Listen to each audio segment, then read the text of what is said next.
Brian, I've commended you before about your strength and resolve that you saw last year. But how grateful and now proud are you of your wife, Lauren, not only being your family's rock, but now serving as an ambassador for the NHL's Hockey Fights Cancer? Well, I mean, she's had a full plate even before this, and it was just something that, she really felt compelled to do. She was honored to be chosen for it. She's really put, all of her extra effort in, a little more to trying to make as big a difference as she can, and it's really inspiring to me to see it. I'm proud of her. She's someone I'm lucky to call my wife, and it's been really rewarding for us. Yeah, it's quite the story. It's such a family. People don't realize how much the family's involved in these type of situations, and so.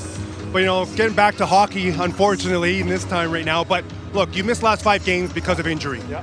And now, what did you see when you were watching the team play that allowed them to get 4 out of 5 points in these games? Well, I liked how we played. I mean, there was we addressed it before the last game about some of our offensive zone time and ways to try and create more goals, really. And I thought defensively we had to shore that up first, and we did. And the last game we looked at some things on how to score more goals, and we did a pretty good job of doing that last game. So it's all consistency. There's ebbs and flows to a season. Sometimes you're doing some things right and other things aren't there. We try to be as consistent as we can in all 3 zones. I think we did a pretty good job of that against Montreal.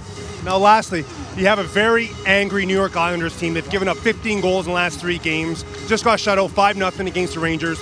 How critical is it for you guys to match their intensity that they will bring this first period?